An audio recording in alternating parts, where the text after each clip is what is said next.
Hello everyone, welcome back to New England Graveyard.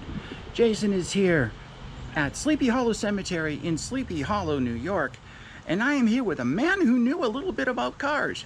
I'm here with Walter Percy Chrysler.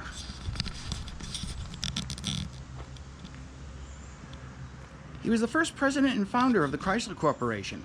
Walter Chrysler was born in Wamego, Kansas, and shortly afterwards his family moved to Olween, Iowa. His automotive career began when the American Locomotive Company decided to expand into making automobiles. Chrysler's interest in automobiles had begun in 1908 when he bought his first car. When Alco's sales began to slide after just 2 years in the car-making business, Chrysler saw the handwriting on the wall, and in 1911 he quit Alco to become the factory manager of the Buick Motor Company. Just 2 years later, Alco quit the automobile business altogether.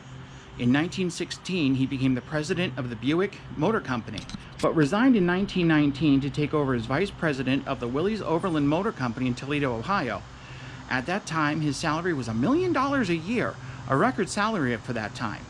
Shortly thereafter, Chrysler attempted to oust President John Willis in a takeover bid that backfired when the shareholders refused to support him. Chrysler left the company in 1921 after taking controlling interest in the Maxwell Motor Company. 4 years later, he absorbed Maxwell into his fledgling Chrysler Corporation, never looking back. In addition to Chrysler automobiles, the company also created the Plymouth and DeSoto automobiles, and in 1928 purchased the Dodge Corporation. He financed the construction of what would then be the tallest building in the world, the Chrysler Building in New York City, soon to be bested by the Empire State Building, and earning the 1928 title of Time Magazine's Man of the Year. Chrysler's autobiography was titled The Life of an American Workman. Chrysler was president of the company from 1925 to 1935 and continued to serve as chairman of the board from 1935 until his death in 1940. And he is inside this rather huge mausoleum. Unfortunately, there are iron doors, so I cannot take you inside, or at least show you through windows. But, well, first let me show you around the front. There's a cul-de-sac or so of mausoleums up near the back of Sleepy Hallow. And that is where he is. But I mean, this thing is huge. This is a case of taking it with you. I don't know about you, but I had a Chrysler product. In fact, my very first car was a 1972 Plymouth Fury 2, which was as old as I was. But it was a sturdy car for a first car.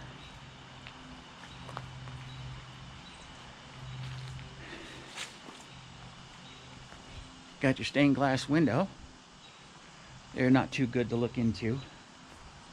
Gotta watch the... Boy, this tree is well rooted.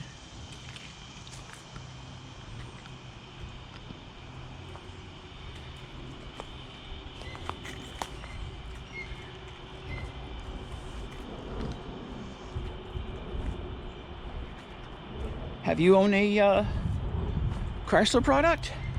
Let me know in the description. Love to hear from you.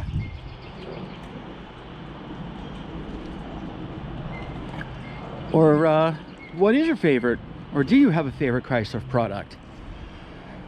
Though I got to admit, that Fury was my only one. So that is Chrysler. So I guess I'm going to roll on to my next destination. So please subscribe if you haven't. Give me a thumbs up. I'd love that. Got any comments? Love to hear from you. Always love to hear from you. I read every single one. Hit the bell, because you never know. Well, yeah, whenever I post, you want to know, don't you? I'm sure you do. And I'll see you all in the next video. Bye.